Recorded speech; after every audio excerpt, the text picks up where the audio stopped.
turned out okay.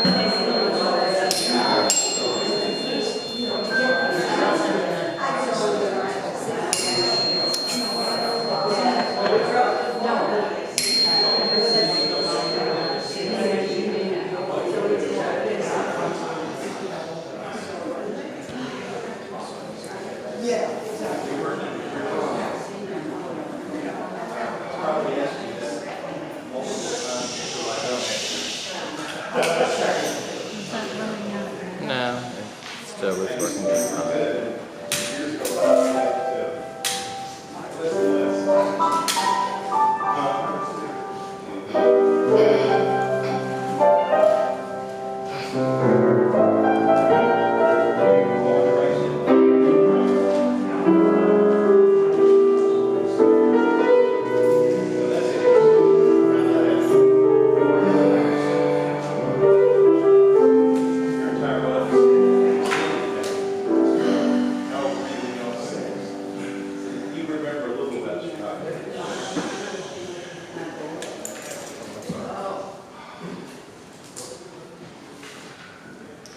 Welcome to our celebration of life.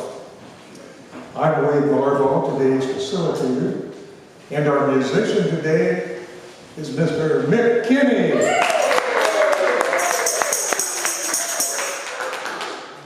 Our opening song is on page 101 in the Pink Book,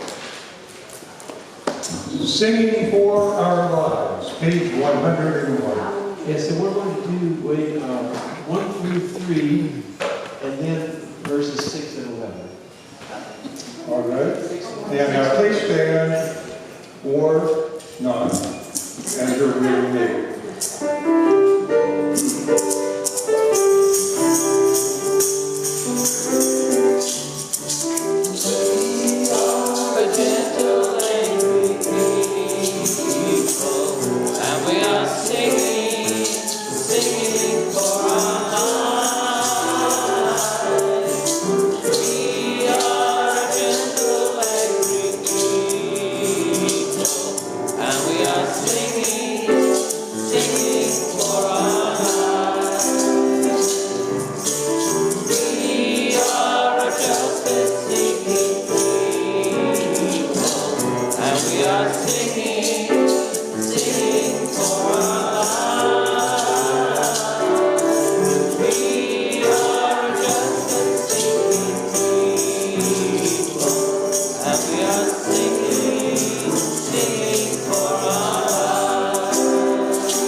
Welcome to the first existentialist congregation of Atlanta. We are a spiritual community philosophically based on existentialist and humanist principles. We are dedicated to human liberation and protection of the natural world. We make our spiritual home in the old stone church, which was hand-built more than 100 years ago by the African-American Antioch East Baptist Church. And we acknowledge that racial hostility drove those African-Americans from the area, and we honor them and the powerful history of this place. We also acknowledge that in the 1800s, the Muscogee Creek people were driven from this land, and we support justice for all indigenous people. An opening remark. 120 years since blood stained the land. A treaty passed down you hold in your hand. Poison and politics have taken their toll. The elders are dying, and the children grow old. What can you do when the flame checks come in and all of the people are in line once again? They kill off the legends and corrupt good minds. The strong ways of old days are now hard to find. Eagle Horse, you're not alone. The spirits of the old ones will carry you on. There's a woman beside you and children at play, and the sun shines upon you to help bring a new day. 120 years since blood stained the land. Eagle Horse is that a child you hold in your hand. Mitch Walkingell, a song, I abbreviated it, called Eagle Horse. And some of you may remember he spoke here last October.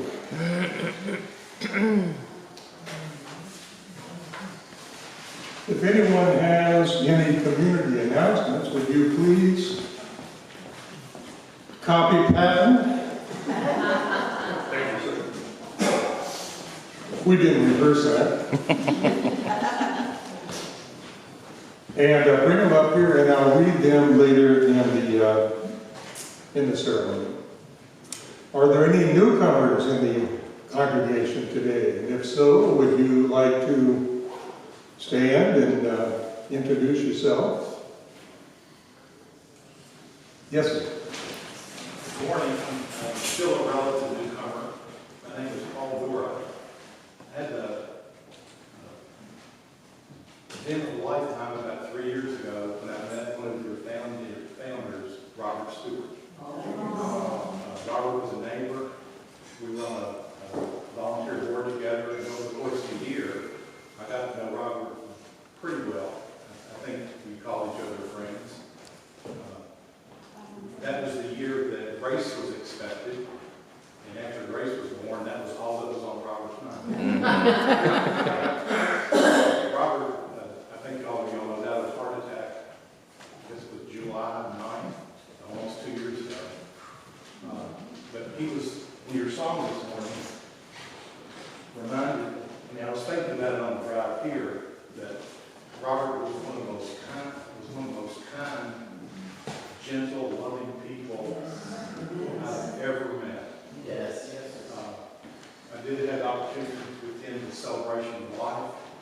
This place was overflowing, and I learned more about Robert at that ceremony than I did in that year of friendship. So thank you for allowing me to be here today.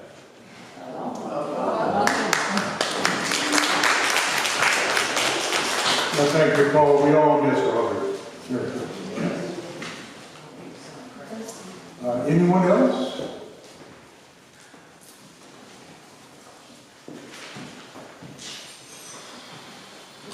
I'd like to draw attention to the connection card in the bulletin there, if you would like to be in touch with us. Just fill it out and leave it on the back table if so. Are there any anniversaries or birthdays to celebrate today? And if so, would you like to come forward and we will sing to you. Bill Reed is pointing to someone who reluctantly is coming. Justin Reed. Yep. So good to see you. How you doing, mate? Oh, 40. The big 4-0. No way. There's no way. All right, Nick. Get us on key. Not me, I'm Nick. Happy birthday to you. Happy birthday to you. Happy birthday, dear Justin. Happy birthday to you.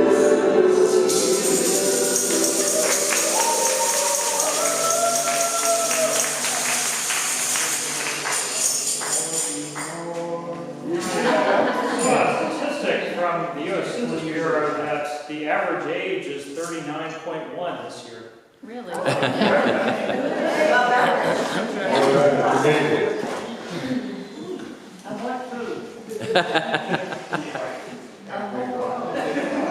Average age. Are there any others?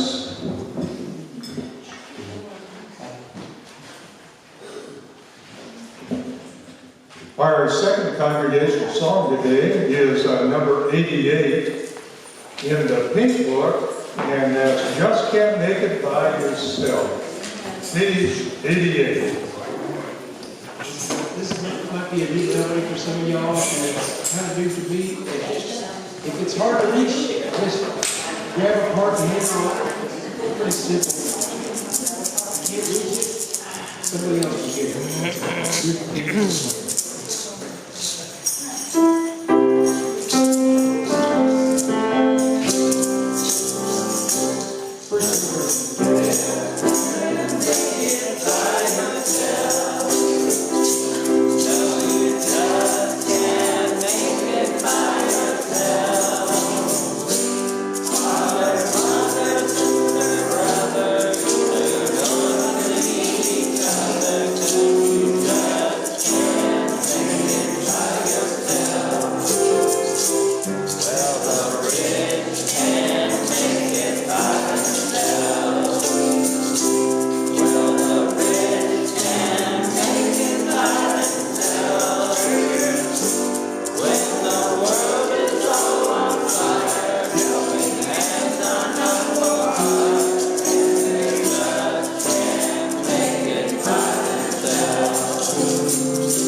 At this time, since our fellowship administrator, Reverend Marsha Mitchiner, is giving the spoken word today,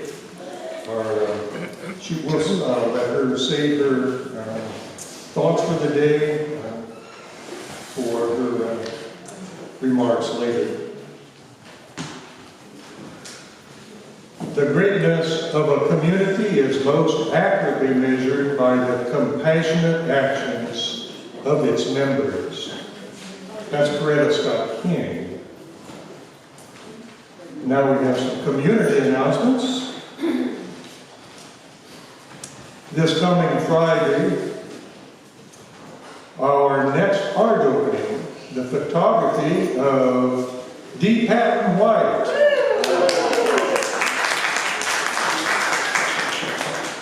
With live music by Lonesome Red Wing. And that's at 6 to 8 p.m. this Friday. Please come. Our song Atlanta is performing a musical tribute to the life and times of Polly Murray, civil rights, women's rights, lawyer, poet, author, and all-around good guy. Born in 1910, died in 1985, did a lot of her work starting in the 1940s. Google her name, Polly Murray. Performances on Saturday, May 17th at 8 p.m. and on Sunday, May 18th at 3 p.m. at St. Luke's Episcopal Church, 435 Peachtree Street, Northeast, Atlanta. Tickets at oursongatlanta.org, and if you're interested, also please see Carol Hardwick after the service. And along those lines of attending, I hope everyone can attend that, or many of us, we should support that. The first Existentialist Indigenous Justice Committee invites you to join those members of the committee and the Social Justice Committee who have reserved seats for this Thursday's Joy Harjo performance in Macon at Middle Georgia College and University. Joy is a Muskogee from Oklahoma poet laureate. Admission is free. We'll meet here and leave for Macon at 8:30. If you may be interested in attending, please see me after today's service. And I can't guarantee that there are any seats left. You have to reserve online, but I'll help you with that if you're interested.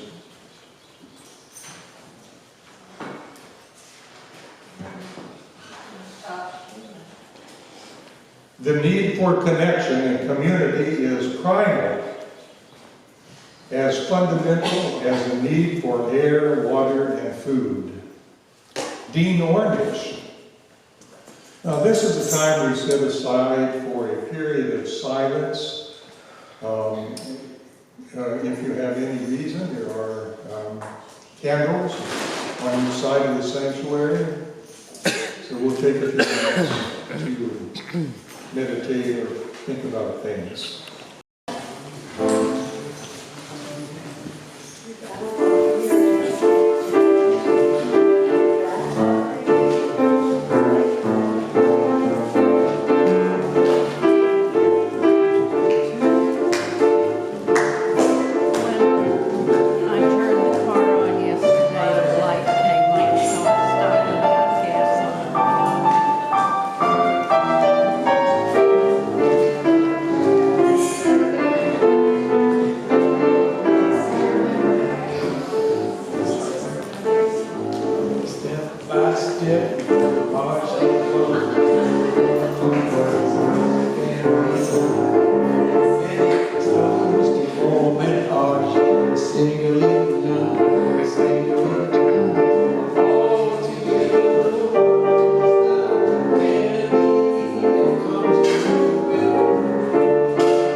speaker today is the Reverend Marsha Mitchiner, and her topic is, I am one, but I'm not alone.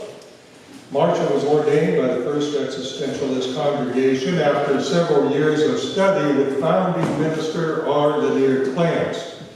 Today, she is part of the connective tissue of our congregation, performing various duties, reaching out to folks whom we haven't heard from recently, and comforting those who need support. She plays in the dirt whenever she can, refreshes herself with her partner on trips to the Georgia mountains, and shares her thoughts with us several times each year. Please welcome Reverend Marsha Mitchiner.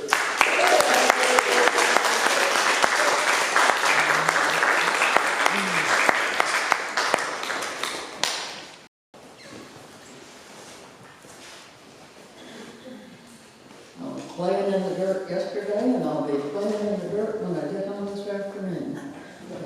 Yes, one of my favorite activities. Great to see you here this morning.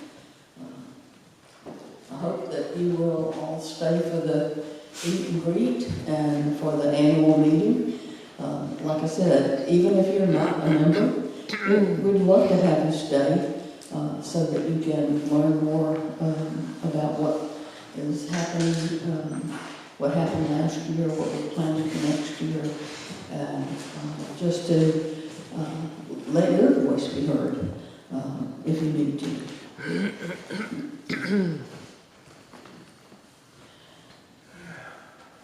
I picked today's topic, I am one but not alone, because I feel like it's a very important topic for what's going on in the world today. But it's always important. In existentialism, we know that there's an emphasis on the individual, particularly when we're talking about freedom and choices and responsibility. But even though we are each free to determine our own meaning of life, we do not make that decision in a vacuum. We are always a part of a community, whether you like it or not. We are born into community. You cannot survive if you do not have others that can take care of you and help you to thrive. We grow up in community. We learn from community. We learn social skills. We learn particular knowledge. We are a part of something. Every community that we are a part of has an influence on us. And it's important that we are aware of what that influence is that each community has. As we were born and then we're growing up and we mature, hopefully. So as we mature, we make decisions every minute, every hour, every day. And from an existentialist perspective, it is very important that we make those decisions as an authentic person. That means that we are true to ourselves, to who we are, not to something that our community says we should be, but who we truly feel that we are.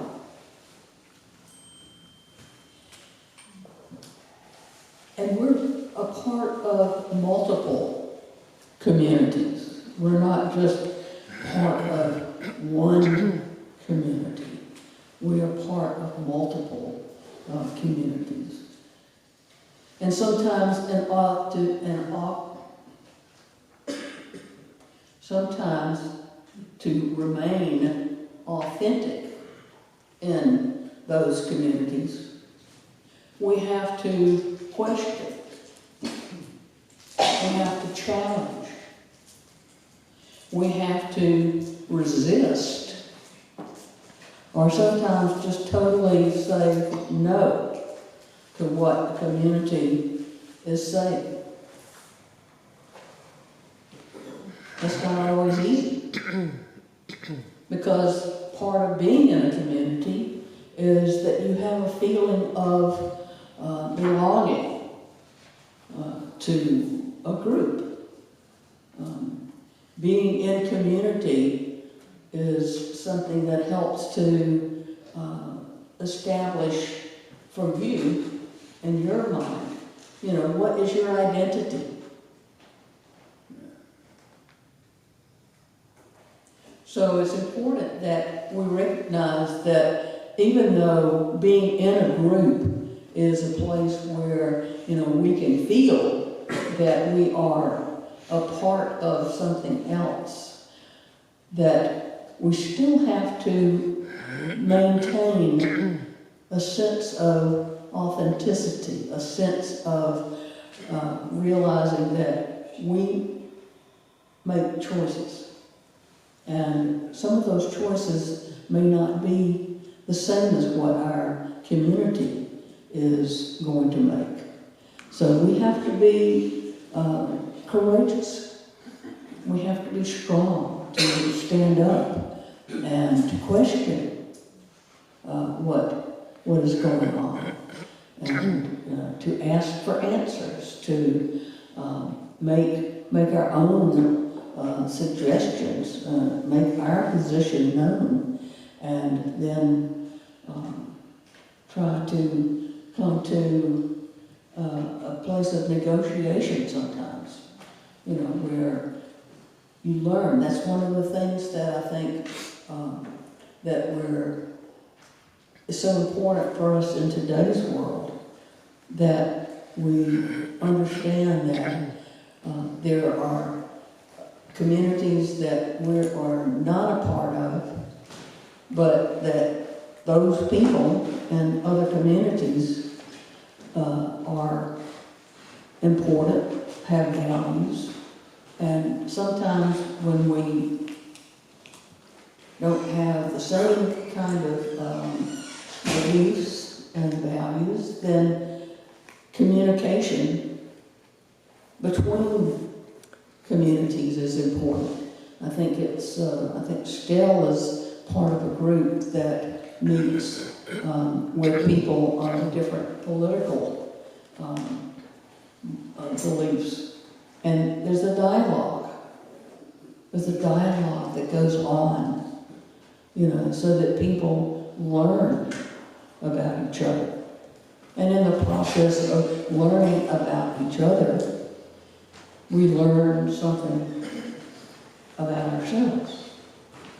Maybe we learn a little bit more about ourselves.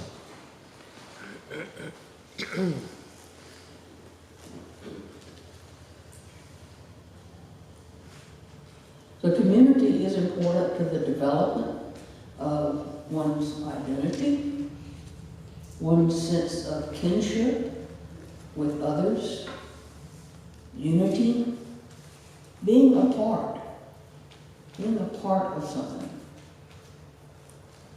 All of these are important aspects of what a community is. Those are kind of theoretical.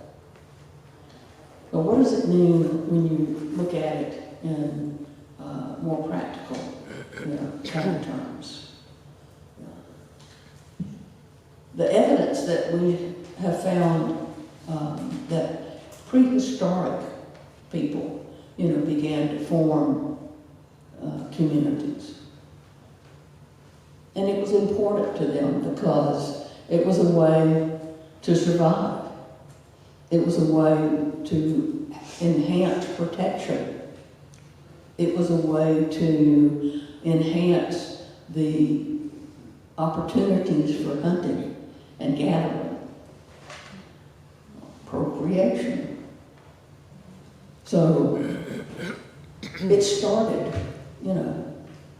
very early in the history of mankind, of humankind. Then towns began to form, and towns gave people the opportunity to, for more security even. It gave people an opportunity to create a business. And in creating a business, other people found an opportunity for employment. And it gave people a social avenue, a place to feel like you're a part of something, that you belong. And over time, communities have provided, as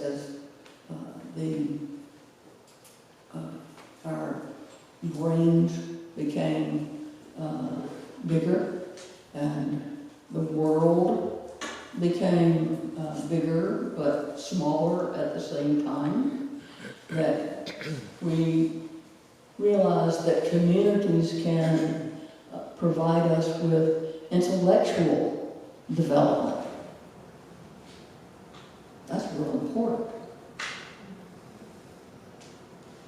It can provide us with opportunities to understand things, ideas, and one another. We can learn about things, ideas, and others within a community. We improve our social skills and relationships. That's one of the things that I find is so important, I think, for children to be able to attend schools where they interact, with other kids, because they can develop their social skills. They can develop, what it means to share, what it means to negotiate, what it means to interact and have fun, with other kids. And I think that's one of the things that has been kind of lacking when a lot of kids are homeschooled, so that they're in an environment where they don't have that interaction, and they don't have a stimulation of different ideas, different ways of being in the world. Communities can support you.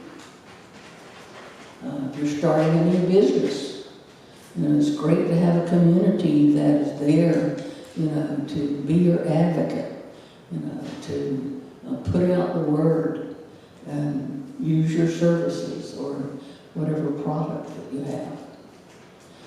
Communities can celebrate you. They can celebrate with you. When you're having a birthday, if you have a new job, you have a new house, you've got a new baby. That's probably not relevant to those of us who are sitting here. Maybe I should say grandbaby. For most of us.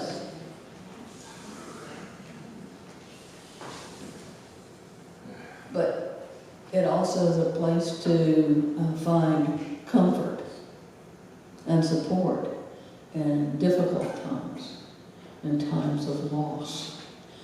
Like Susan mentioned today, Sue has lost her brother. And I think that she would find it very comforting and supportive to hear from others about your sympathy, your feelings of sadness. I know it meant something to me when I had people to say things when my brother died.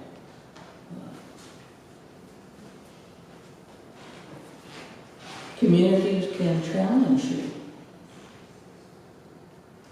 I think that's an important thing, is to not shy away from communities that only are there to, provide all the kind of little goodies, but rather, and I consider, although I do consider challenge a goodie, it's to be in a community where you can come and express how you're feeling, to express your beliefs, to express your thoughts, and to be open to having people to challenge you to think about it. Or why do you think that way? Or why do you feel that way? So being challenged, it's important to find a community, or to be in a community that is willing to challenge you. That's how we grow, is being in that kind of community. We can have common beliefs, which is great, but again, to have a belief and put it out there and be open to having people to ask you, well, why do you believe that? I have to say that, I've been coming here since 1980, and one of the things that I really appreciated about Lanier is that he would challenge us to think about, why do we believe what we believe? Why do we think what we think? Not to just come here and to listen to what he says and take that in as pablum and then go out, and let that be how you feel, but rather to actually think. Good communities provide a place for you to think and to make your own decisions, but within a supportive concept. Many people around the world join churches. They join congregations, synagogues, mosques, temples, places where they find a sense of spiritual support, where they're stimulated about internal spiritual, ideas and feelings. We have book clubs. We've got sewing clubs. We've got Boy Scouts, Girl Scouts, garden clubs, sports teams that you can be a part of. Dance groups is one of the things about Patton. Has a dance group, and I'm sure that the people in your dance group feel that you are a community, that this is a community. It's not just a dance group. It is a community of people that are in a dance group. They're writing circles. I know some of you belong to writing circles. And that seems to be a place of really stimulation and joy. We come together in political action, which in today's time is particularly important, that we come to advocate, to rally, to protest. We come together to celebrate special events.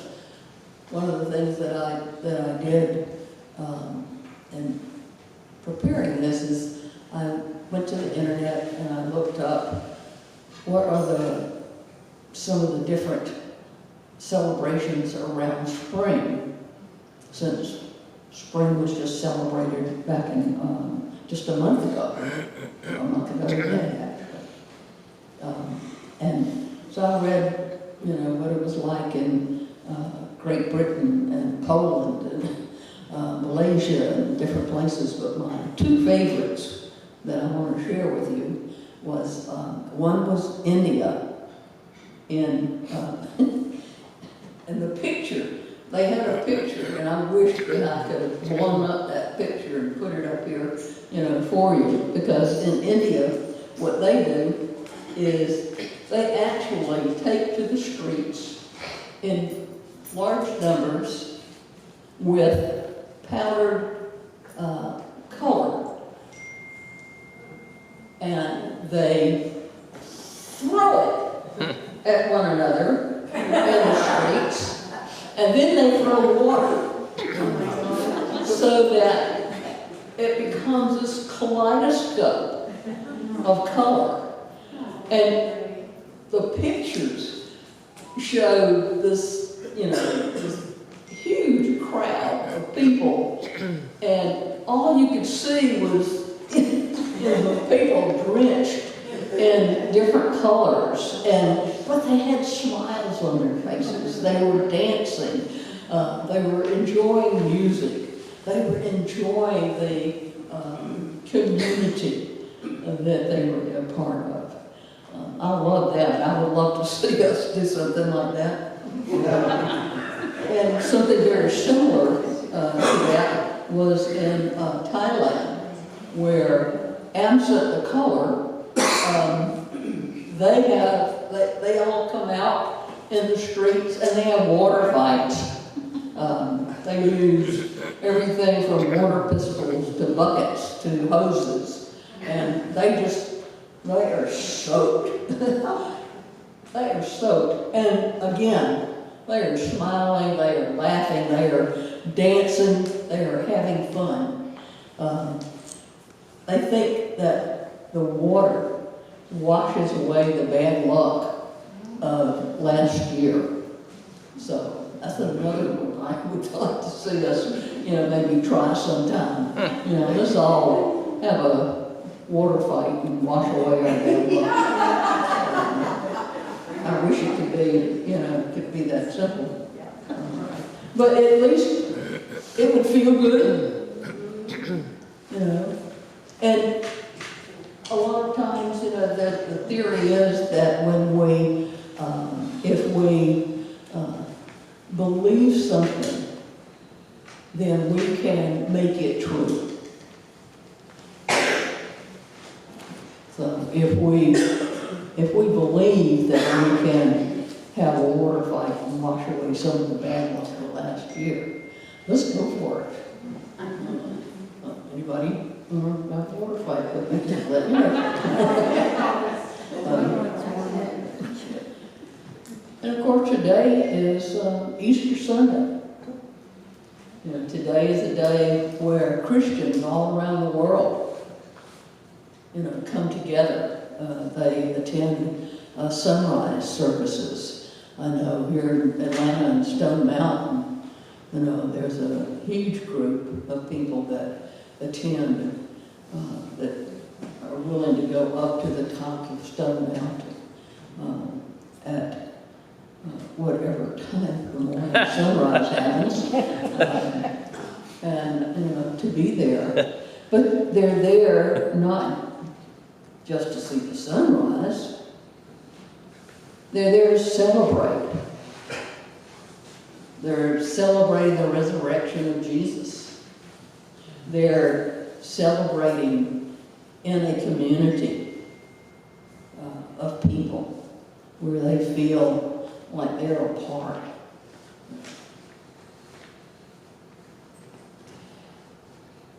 At Easter Easter in my family,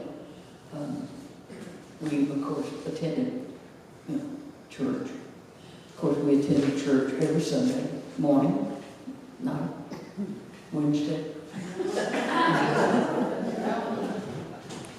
Anytime the doors were open, pretty much, one of us was there. But on Easter, in particular, much to my dismay, my mother, even though I was a devout tomboy, my mother would dress me in frilly, lacy dresses.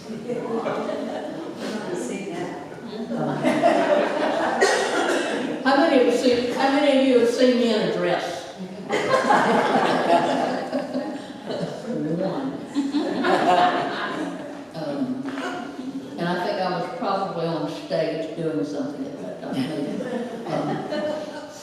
But I even had to wear a hat sometimes. It was embarrassing.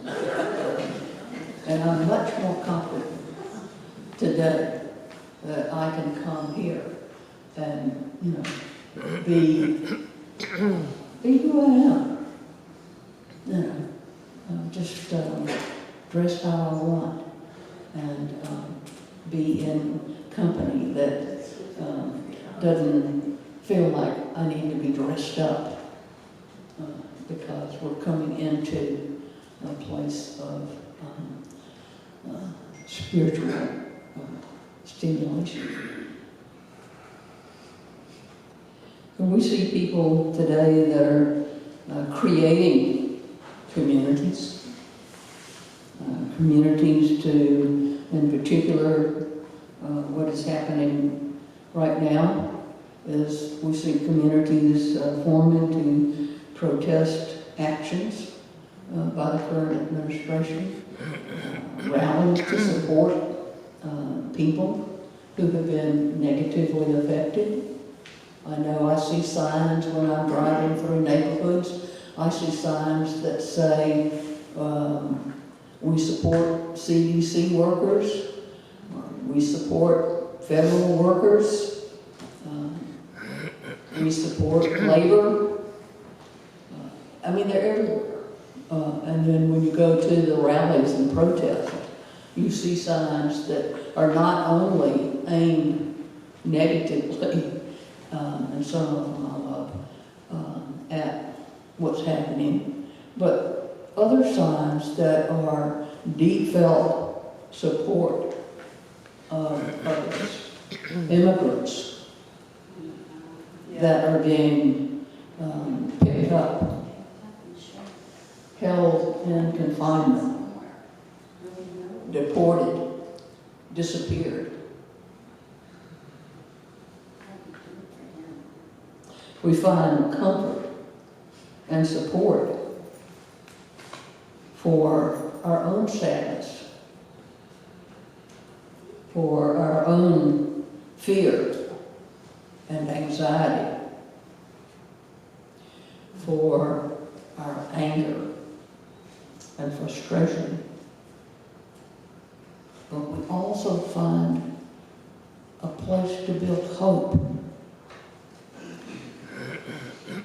And that's so important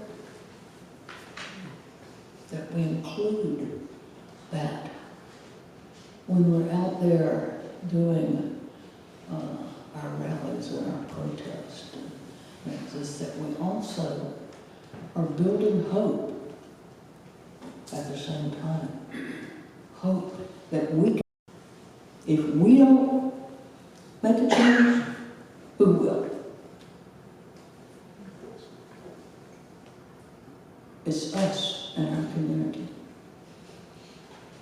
I realize too that some communities are can be many things. Some of them usually, I think they're positive. They're supportive and caring. They give you information. They give you positive things. Sometimes they don't.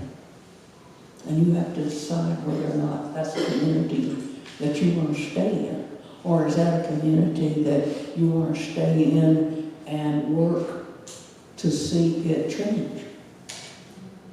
You know, sometimes it's easy to just leave. It can be harder to stay and try to make a change within that community.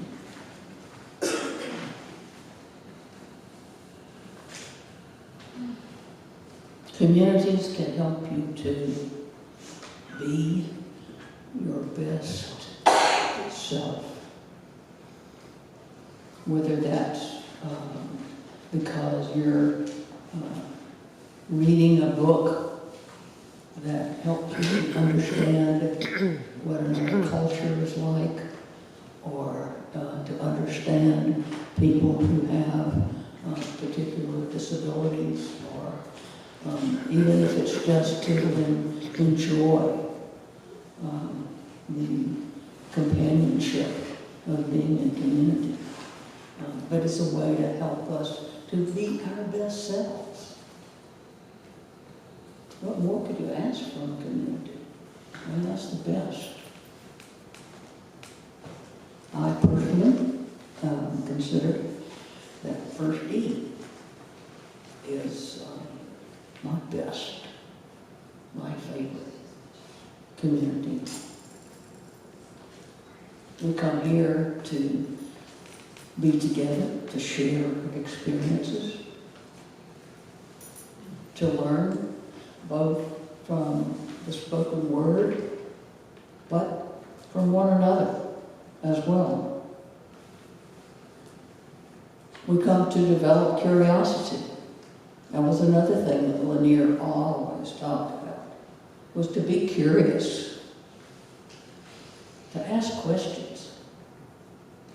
Yeah. So look at things from the side and to see if there's another angle, or is there more information? Is there something I can learn? We find support and comfort. We sing. I love our singing. Sometimes we may not be all on tune, but we always said that it didn't matter whether or not you could sing on key, that together we made a joyful noise, and that is so true.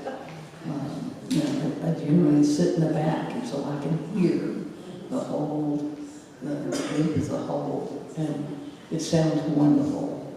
It can move me at times, depending on what we're singing. I love to see people dance in the back, you know, not feel self-conscious, but they're moved. They're moved to get up and dance, and that's great. That's part of this community. To laugh and to feel joy, to feel comfort, support, all those things. I hope that you know, like I do, that you are each and every one, the me, that you are important, that you are valued, that you are supported in our community. You are not alone. I can honestly say I am one here, but I am not alone. I never feel alone. Even if I feel lonely, if I feel sad. I know when my sister died, it was the worst day of my life. And that I would come in and, you know, I would hear the music and I would be really moved from inside myself. But I still was aware of the fact that I was loved and cared about in the community. I hope that each of you feels that way. And I will say that if you don't, please give me a call and we'll have lunch. Thank you very much.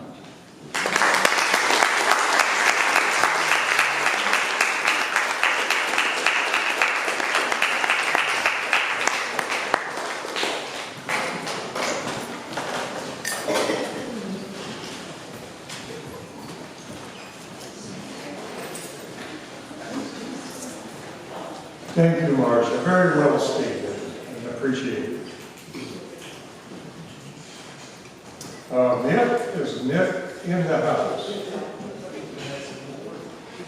Our closing song is Lean on Me, found in the White Book, and that's in alphabetical order, so we'll remember the L's. Please rise in body or spirit if you are willing and